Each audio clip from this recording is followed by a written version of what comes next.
Good afternoon, everyone. Good afternoon. Thank you so much for joining us. There's a few more folks coming in. I also want to say welcome to the folks that are on the streaming platform watching us. Wow, everybody got quiet all of a sudden. Thank you all so much for being here. My name is Katie Cardarelli, and I have the honor of serving as the Interim University Provost. And I'm going to kick us off today. So first, let me just say, welcome to the fall semester. I hope that you guys have had a good start to the fall. There's a lot of exciting things happening on campus. And today, we get to sort of unveil to you our strategic plan in its current iteration. Thank you to those folks who have already given us feedback. I think we've gotten about 60 responses thus far on our website of people providing feedback to us. We want that feedback, which is why President Bradley and some of our leadership team are here with you all today in person. Tomorrow we'll be on the Health Science Center campus having a forum with folks there as well. So we are here to provide this overview for you, but it is on our website and we ask your input. As the President has said, and I'm sure he'll reiterate, this is a plan that will drive this institution forward. Our resources will align with this plan, including our financial resources. So we want this to be a plan in which everyone on our campus understands what their role is and what their place is in achieving the vision that is laid out in that strategic plan. So we are going to have a number of speakers from all of the different pillars talking with you all today. I am going to welcome up here our two co-chairs, Alma and Cherie, to kick us off. Thank you. Alma's going first. Thank you very much. I don't want to stand next to you. I'm on my flights today. Again, thank you for coming. We really appreciate you being here and getting involved because this is your strategic plan. We're going to be living this, so please stay involved. We are staying true to our pillars that we developed in last strategic plan, and we are going to revolve all of our initiatives around it. That's our foundation. That's what's going to bring our student, our university forward and build our stronger community, whole wide university community. We are going to have chairs present on the pillars and present what their committees have been working on, and you're going to have opportunity for Q&A as well. Also stay involved in our platforms because it's very important to get that feedback. I think last time when we presented it was misunderstood that we are unveiling strategic plan. No, you realized it really fast. It was just a framework. So we tend to involve you on every step we go. So if you can move forward, Katie. There's the schematic representation of what are we doing, really. So we developed first our goals, then our strategies. Now we're getting into our actions. And we want you to provide feedback on every one step as we go. We're also going to have the dashboard on our website. So that dashboard is going to give you the real-time data, what's happening. And that's not only meant to ensure for transparency, full transparency of this process, but it's also going to ensure for accountability. What we said we're doing, we have to be doing. So stay involved with all of that. And what else was that? I think that's pretty much it. So we're going to present, chairs are going to present everything that's going on, and then you can please ask questions, whatever you need to say. Thank you.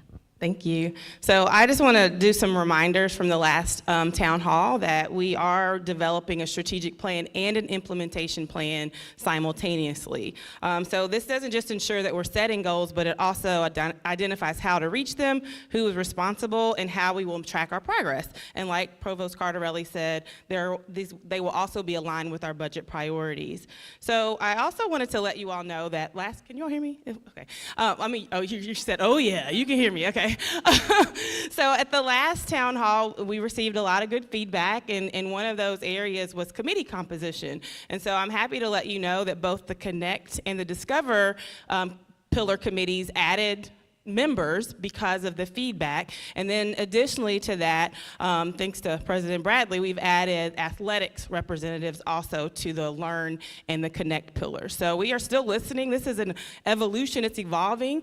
So, you know, your feedback today is super important, and we really appreciate you being here today. So we will start with our pillar chair. Oh, what? Oh, that's what, thank you, Katie. See, thank you, Katie. Did we say thank you to Katie today? Katie is our chaos coordinator, keeping us together, as you can see.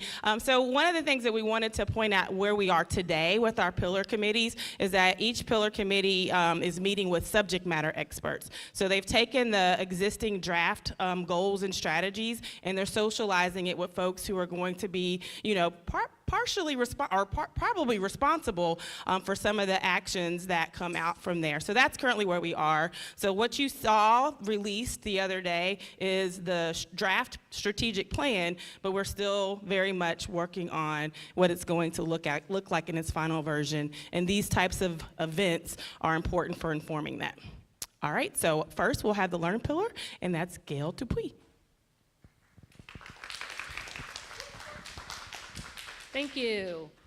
First of all, I want to thank everybody who's serving on the Learn pillar. We have about 15 committee members, and we're meeting very frequently, and they're doing a lot of work behind the scenes, so a big thank you to them.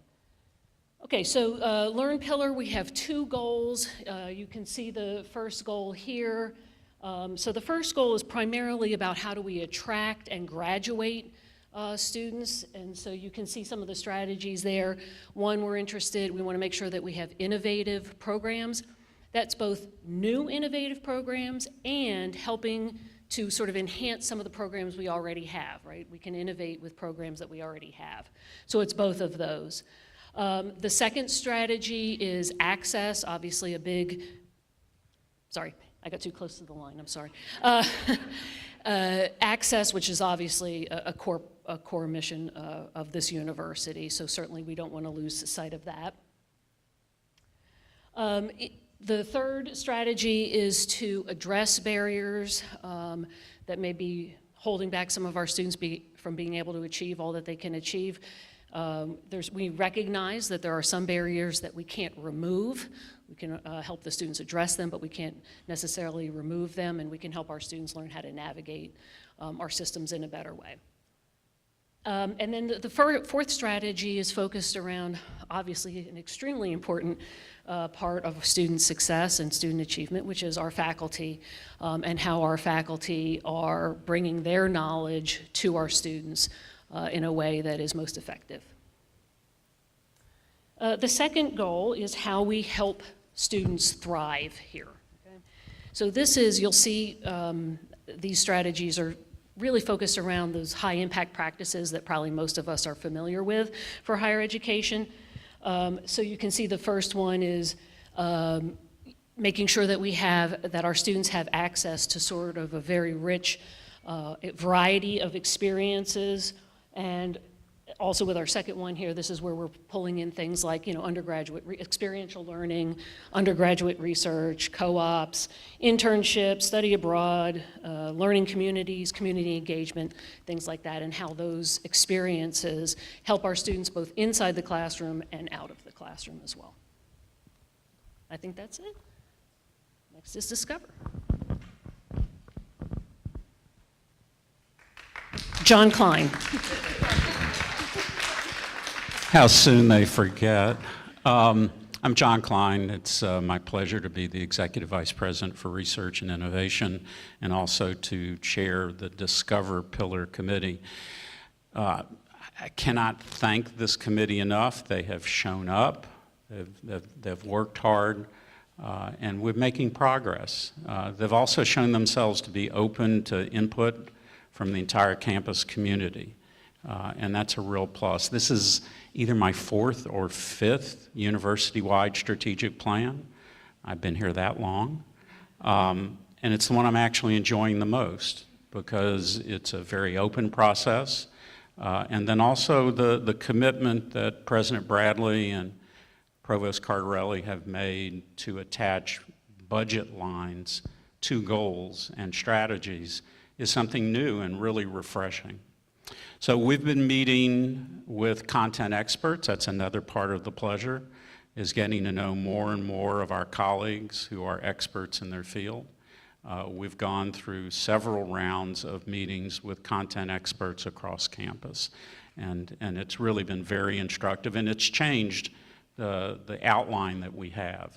I call it an outline. It's a little more than that, but bear in mind, this is a living document, and we're still soliciting everyone's input. So we have 3 goals in the Discover pillar with associated strategies, and the first one is to drive societal impact as well as economic growth through our scholarly work and innovation. The first focus is expand research in key areas that have significant societal and economic impact. A few examples of those include artificial intelligence, which has sort of overtaken us in the last year, cybersecurity, national defense, manufacturing, education, health and wellness, as well as energy, particularly renewable energy innovation. We want to strengthen the ecosystem for innovation and entrepreneurship and technology transfer. It's something that we've really been focused on in the research office the last year, but we think that it needs a much more deliberate and intentional approach in the strategic plan. Next slide.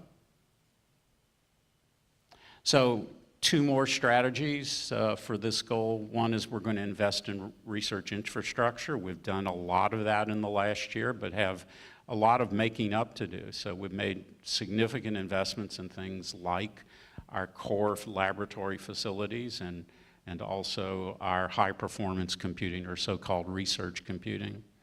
We also want to drive innovation through deployment of artificial intelligence. I don't think we have too many arguments that, for better or worse, artificial intelligence is changing the way we do just about everything. And so it needs to be a part of this strategic plan. It can yield significant advancements in learning as well as our scholarly work, but also in operational excellence across the university. Next slide. So goal number 2, we have set the goal to achieve national and international prominence in strategically targeted areas. In particular, when we look back at those 4 previous strategic plans that I was a part of, we did not have a goal to elevate our humanities, arts, and social sciences by advancing their public research. So we think that deserves a goal of its own. We also want to cement U of L's leadership in performing arts. This is a great performing arts community, and to draw those lines of connection between our performing arts programs and the community seems to us to be a good strategic goal. Finally, we want to become a leader in advancing health, continue and drive our cutting-edge research aimed at prolonging our health span, not our lifespan, but our health span, and improving overall health outcomes. We want to advance healthcare through our research, particularly in the development of medical devices and the interface of artificial intelligence and robotics. And finally, we want to promote increased scholarship and collaboration between the physical sciences and biomedical research. Is that my last slide? That's it. Thank you. Happy to answer questions at the end. You start running that way, I'll come behind you. We're supposed to say our name, though. You gotta say our name. Everybody else got introduced. Excuse me. This is my colleague, Dr. Craddock, who is the co-chair of the Connect Committee. Yes, I believe so. And are you coming up, Julie? You're going to do this together? Okay. Well, here we go. We're gonna like high five each other. So thank you, Dr. Klein. Thank you, everybody else that went before. So we're the Connect pillar across the board. 1 + 1 = 2. So we have the opportunity to be 2 people leading this, and we have 4 areas that we're going to discuss. So think about Connect 4. So it all goes together on that end too. But we've had a good opportunity to work together, everything. So here's Julie. Great, thank you. I like the Connect 4 idea. we should be the pillar that gives out that toy. That'd be good. So goal 1 is strengthen fundraising effectiveness and sustainability to support institutional priorities. This university has not been in a comprehensive campaign for over a decade, so this is critically important as we think about the future. So what that means is look at annual fundraising run rate of $100 million, and then sustain a 3% annual growth year by year after that, which is well on its way to being a successful comprehensive campaign. Look at diversifying our funding sources, thinking about long-term stability, which is clearly really what comprehensive campaigns do for universities across the country. And diversifying those funding sources means looking at not just major gift individuals, but corporations, what other partnerships, how are we reaching across the university to help us think about how we bring in more resources to the university to further our goals. Strategy 3 is looking at institutional capacity for successful fundraising to achieve, the campaign readiness. So that means looking at things like staff size, budget, all of those things that we benchmark ourselves across other universities similar size to really ensure when we kick these things off that we're fully staffed and educated across the university on what it takes to build a culture of philanthropy. So Connect Goal 2 is really where we think about alumni engagement. So how do we engage our 160,000 at plus every day living alumni?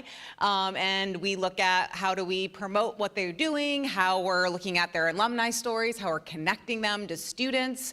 It's a tremendous opportunity as we move forward is how to keep our alumni engaged. And then looking at those affinity programs that create those pathways. I know many of you probably hear so many alumni across the country want to help with our students and growth. So how do we really make those connections happen to really help not only our students, but our university community?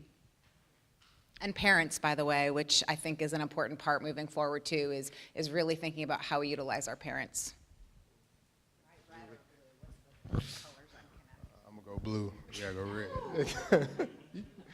So thank y'all. So moving into the community engagement portion of it, expand, foster, and develop. So that makes up how we look at student success, but also addressing community needs. So the fantastic thing we have about our committee is its true collaboration across the board. So the Connect pillar is made up of excellent individuals that really look at how do we increase deeper, richer experience along with the Learn committee and really build that out in a way that's successful. So you may be like, wow, we just seen that in the Learn, but why is it also in the Connect? And it's really through that healthy collaboration. Learning happens within the classroom, outside the classroom, and within community engagement in the Connect pillar, we have the opportunity to expand, foster, and develop what that looks like across the board. So at the heart of the work, we know it's student success, and from that, Connect has a piece in making that happen in a very intentional way. Next goal. So within that, the partnership piece. So everyone knows that community engagement is a mutually beneficial partnership between us, the university, and the community. And no better way to do that through deep, cultivated, and strengthening experiences. So those partnerships are key. So the work that we do outside the university, and we all know once you feel a part of a community, like if you really feel like that community is your home and where you want to be, there's staying power in that. There's buying power within that. So we want to make sure that we're operating from a student capacity, but also faculty, staff, employees, all in between. When you feel like the university is pouring into the community that you serve, that you live in, pouring into the community that you do work in, nonprofits that you see value in, it's really important that we also tag alongside of you and make that happen as well. So from the Connect pillar standpoint, 3 and 4 really want to make sure that we're focused on student success and doing things in a very impactful way. And then nextly focusing on the community and the work that we do inside and outside the university as well. So thank y'all, and with that, we'll pass it to Darrell and Cherie for the work. We don't have a game. I guess life would be the work pillars board game. So I'm going to turn it over to Darrell. But before I say that, I just want to let you all know that we've learned a lot through this process by talking to folks, by our wonderful committee members sharing their experiences. And we know that there's a lot of great work going on this campus to support the employees. And so one of the things you'll see in our pillar, which is a lot more robust than it has been in the past, you'll see things that that we are doing, but we need to expand or enhance, or we need to continuously improve. And so just be mindful that the work pillar, we've worked really hard to think about the different facets of the work life here at the university that we want to improve, and that's what you'll see reflected in our strategies and goals. Thank you for that. And also encourage you guys to participate in the survey so that we can continue to improve this process as well. So within Goal 1, talking about our investment in talent through continuous learning, we do have some of these components, as Cherie Dawson-Edwards outlined, where we have compensation adjustments that demonstrate our commitment to leadership. We want to continue that process and continue to improve it through performance-based systems and transparency. We also want to establish comprehensive plans to support our professional development and training. Again, some of those components exist in the institution. However, what can we do to educate all of our employees and obviously make it more robust in that as well? And obviously, under Strategy 3, we want to cultivate our continuous growth and development through talent development programs as well. Some of that can have come through the works that we've done in career ladders last fall that we're going to kick off another round of that for this fall as well. We want to make sure that our career ladders speak to our aspiring leaders while also provide opportunities to staff to grow at U of L. Next goal. This one talks about our cultivating connected and inclusive institutional culture that values contribution, belonging, and strengthens our employee engagement. I'm within the gray line. We want to make sure that we expand and improve how we recognize our employee service to U of L. This will obviously help drive our employee engagement through the employee value proposition. We want to obviously enhance mentorship and rational networks through expanded units. This will help us build community at U of L. You know, we do work here, but there is more to all of us than the work that we do. So this will help drive that change. And Strategy 3 is providing comprehensive onboarding resources to our leadership and department heads and supervisors. We do have this set up as well. This could be a benefit to existing managers and supervisors, as well as new managers. We do a very good job of promoting individuals throughout the institution, but once they promote into these new roles, what can we do to support them in these new roles so that they can be successful as well? Goal 3 is prioritizing employee well-beings and in the workplace. This is one that the team has been very not supportive, but they've put a lot of effort into this because there's mechanisms in place already at U of L. However, in our conversations with the subject matter experts and feedback from some employees, people may not be aware of those components that are taking place. So we see communication as a huge opportunity in this particular space. We want to optimize our wellness programs university-wide, obviously to achieve a healthy workforce. Wellness have to be more than a program, so that's where the development component comes into place. It must be embedded in how we work, how we lead, and obviously how we support one another at U of L. And the support, Strategy 3 talks about support and proactive organizational culture through regular surveys and retention and exit interviews as well. The studies obviously show that supported employees are more likely to stay engaged, contribute meaningfully to the university's goals and outcomes. And Goal 4 talks about streamlining our overall processes with workforce operations, optimizing processes, leveraging technology. When we streamline our business processes, this will allow for us to leverage technology to make data-informed decisions. It will allow for us to be very strategic in the workforce that we have, that we conduct on a day-to-day basis. We can eliminate redundancies by not having, 3 or 4 different individuals doing the same exact thing, and then it lands in some centralized locations like, oh, this was completed already. Or collaboration that we have between, HR, faculty affairs. We've started some of that work as well. And lastly, digitize our administrative systems as well with real-time and accurate dashboards to improve transparency, communicate effectively to our employees across the university, as well as making data-informed, real-time decisions as we move forward. So that's what we have there. And then number 4, we talk about incorporating regular end-user feedback. We can do this through state interviews as well, and obviously utilizing technologies and policy changes to ensure continuous improvement. We are communicating effectively with our groups, faculty and staff senate, but again, we want to incorporate regular end-user feedback. And strategy 4 talks about securing the institution's financial future. Obviously, from a financial standpoint or from a work pillar standpoint, one of the biggest expenditures in every organization is its people, is the workforce. So we want to make sure that that we're able to be fiscally responsible. Obviously have revenue, how do we fit within a revenue stream at the institution, as well as improving existing programs and actively pursuing development, innovative opportunities across campus.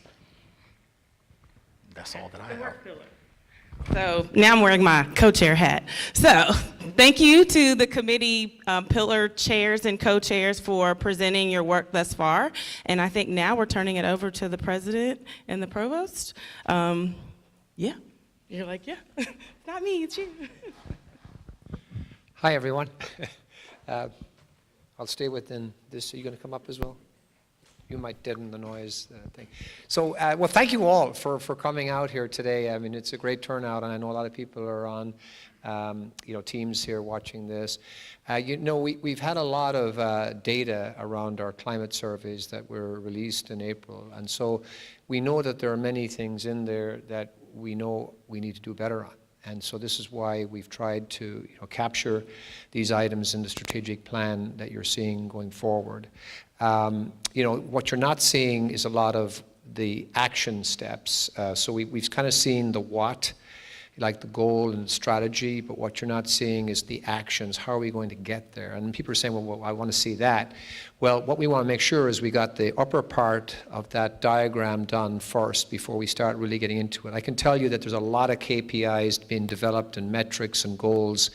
And so we're looking at sort of goals in each area. For instance, how do we measure the workforce environment, right? We've had surveys, but we also need to look at attrition rates, right? We got to look at attrition rates across the campuses, across the individual units, and how do they compare with other universities? So we've already got that data, and I'm happy to share that as we go through the fall, as we get more into the detail around this. So you'll see a lot of this in the action steps later on. The other thing that I want to make sure is that all the units are going to make their own strategic plan.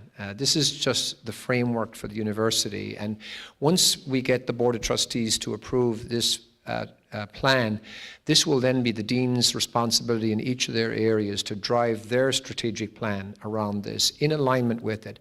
But of course, there are units that may not see themselves in some of these pillars, like maybe health is not an important part of that college. We're not expecting everyone, or we don't want to see even everyone in this plan. It's an overarching one that will help units guide their own plans individually. So again, I just wanted to address that as well. The last thing I'll say before Q&A and then anything the provost wants to say is that, we are looking at also the mission and vision statements and the cardinal principles as part of this process. We first wanted to make sure that we were on the right track from all of the feedback that we'll be getting from you all as a result of this process. And if we feel the framework is going well, already we have committees working on framework of how our mission and vision statements may change, our cardinal principles, which were never approved, by the way, by the Board of Trustees. They were just adopted by President Bendapudi, and I think a lot of us have a lot of affinity with those principles, and I'm in favor of keeping those principles. So we're looking at those as part of this process as well, so that when we come to the Board of Trustees, we'll have a comprehensive roadmap for us that will help us over the next 5 years. So that's all I'll kind of really say to that, and I think we want to open it up to questions, answers. Is there anything else you would like to add? I'll just add something very quick, which is that, as the president said, he has already laid out my goals for the current fiscal year.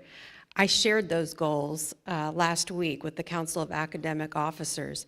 We placed those goals in every dean's private folder so that they could see, and you'll see a lot of these elements, so that you've seen today in my goals.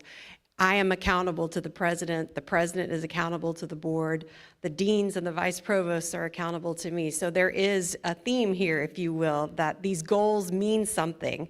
So I just wanted to underscore that. And then the only other thing I would mention is that as the strategic pillar work groups were developing these goals and strategies, I think part of the challenge that they were trying to address was setting goals that were aspirational, but goals that we are in fact going to go after as an institution. And so as you look at those goals and give us feedback, bear in mind that there's sort of a blend, I think, of realistic and aspirational goals as a part of that. So with that, I think we have a floating mic in the audience here. So who wants to ask the first question?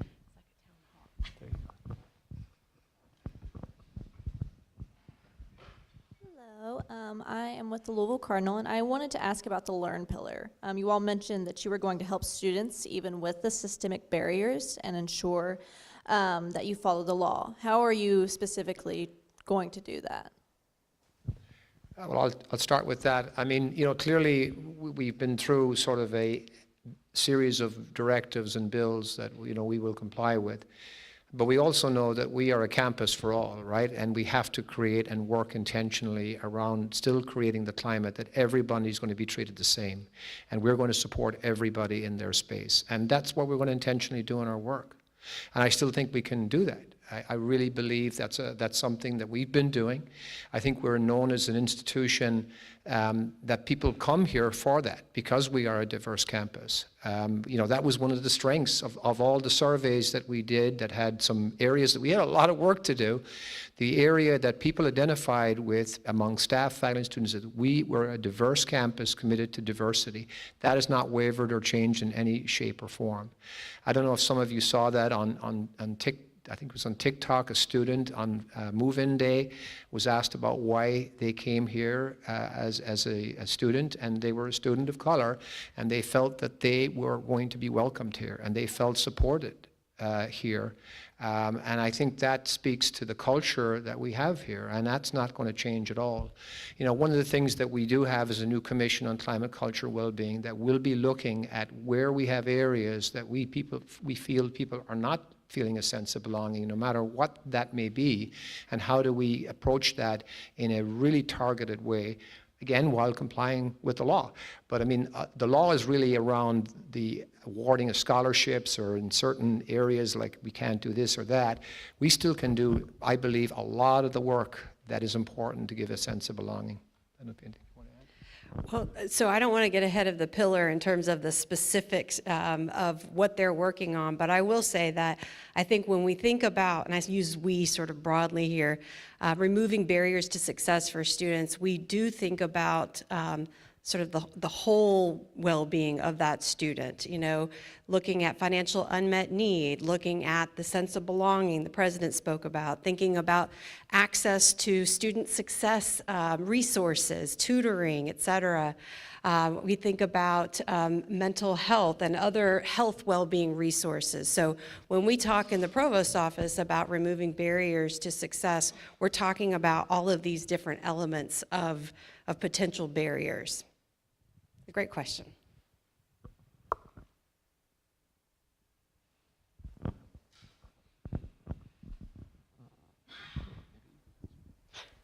Hi, I'm Christy Metzger from the Student Success Center.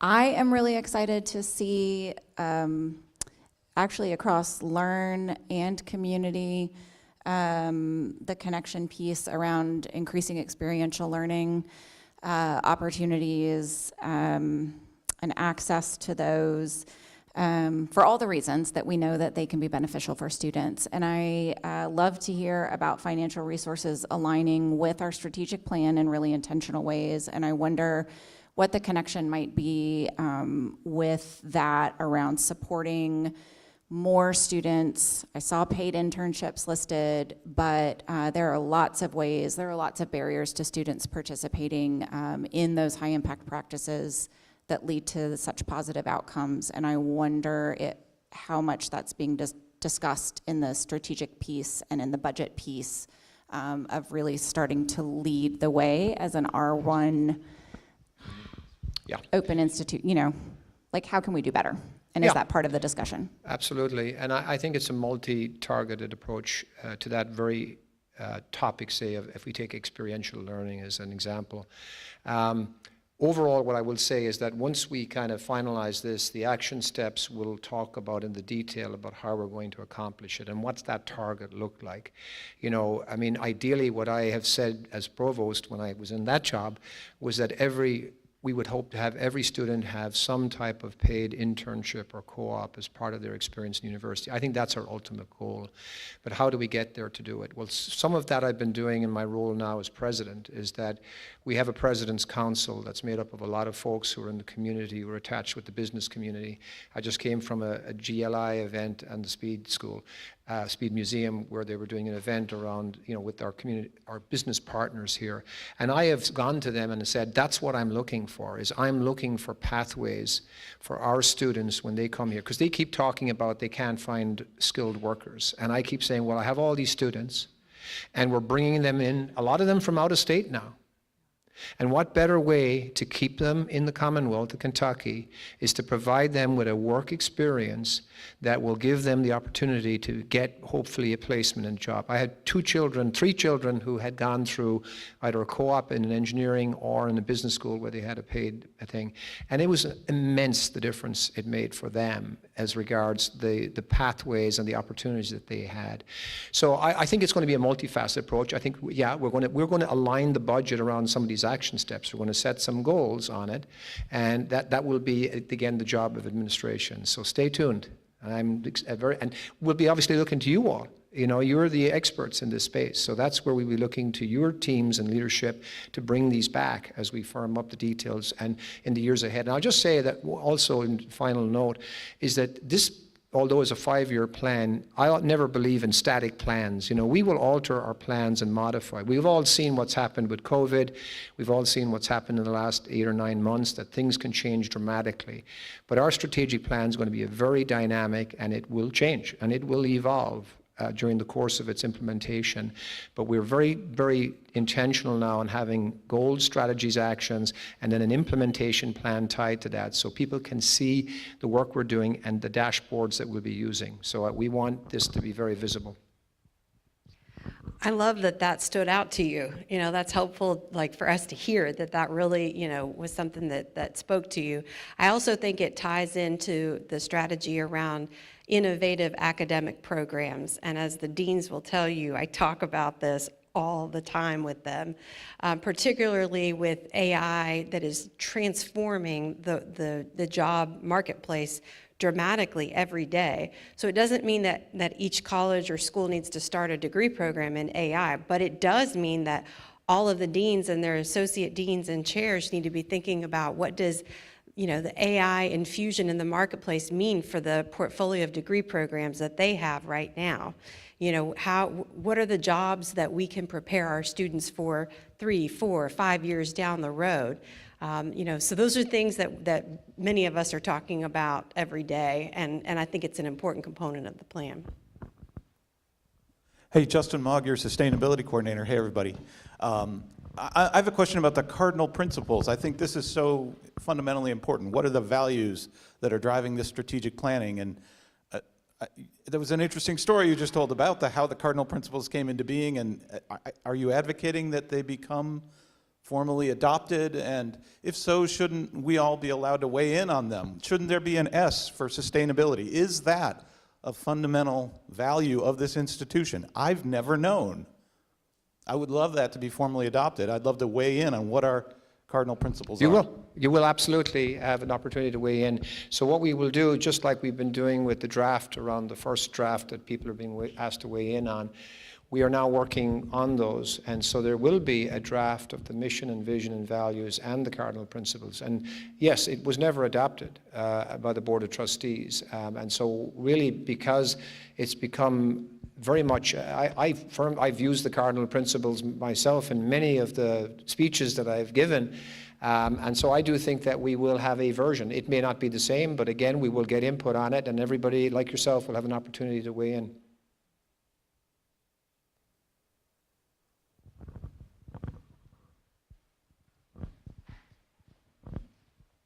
Thanks, Jerry. One just comment, I loved the sections of the 4 pillars that really gave us more clarity on whether or not we were focusing on local, regional, national, global. And so I think more of that throughout all 4 pillars would help us as we work on actions to really know where to put our time and energy and where really the priorities of the university, whether or not they be in our own community, which I think particularly in the Connect pillar, it really gave us a lot of clarity as to where we were focused. So that's just a comment. The second one, and I may have missed it, but where does, within the 4 pillars, where does that investment in the University of Louisville telling their story?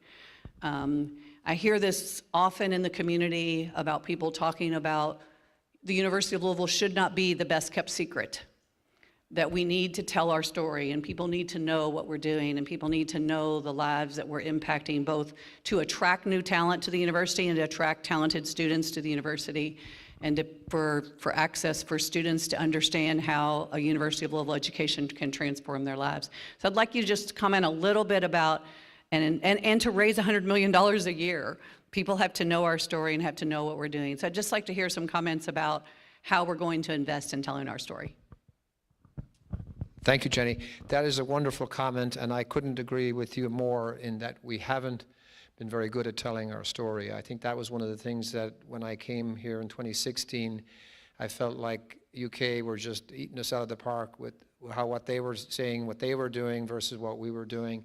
You know, I do think that, you know, part of the administrative role will be that, you know, in these 4 pillars, the leadership will be responsible for the pillars. So there's going to be executive vice presidents or senior vice presidents involved in these.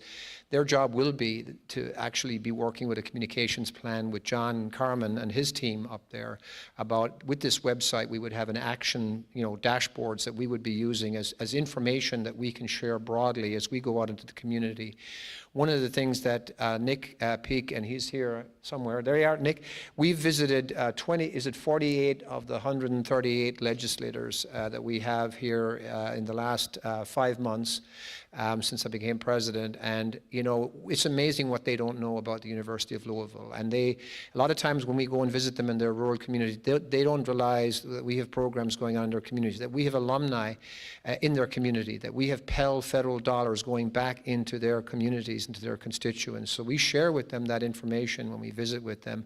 So I think we've made a great start in that, but I think you're absolutely right, is we need to kind of start thumping our chests and start being proud of the fact that we have been here a long time and we've been doing great work for a long time. And people like to pick out stories that we're not doing so good on, but you know what?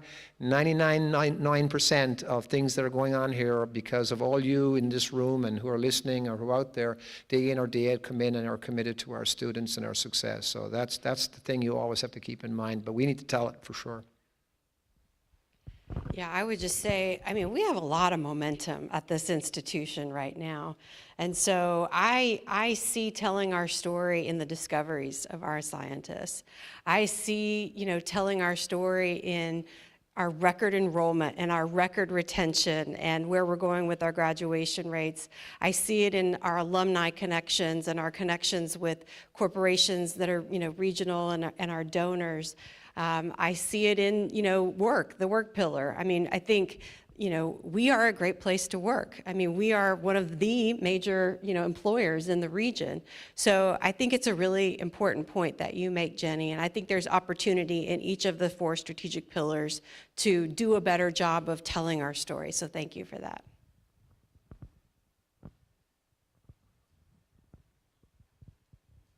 We talked them out. Talked them out. All right. Well, you know, we have another opportunity tomorrow, so if you want to come down to campus tomorrow again and get a second version.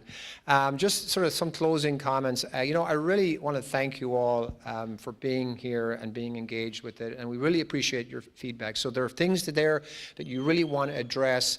Please use the site that we have to provide feedback. We've gotten feedback. We've incorporated quite a bit of it. Some we haven't yet because we wanted to wait for all of the feedback to come in before we tweak these. So we are very much listening to what you're all saying, okay? And so we really want this to be, you know, a really grounds-up approach to this plan because it's our plan. It's not my plan or the provost plan. It's our plan to keep us going forward. So people will know where we're committing our priorities to. And when we develop the budgets, we will have resources committed in these areas to do the very things that we want to do. So with that, thank you so much. Go Cards. Thank you. One last thing, I just want to, oh, you turned it off. I just thought of one thing. Katie, you know, I know we thanked her at the start, but you know what? Katie Parton has been driving this for the last 8 months. So Katie, thank you so much.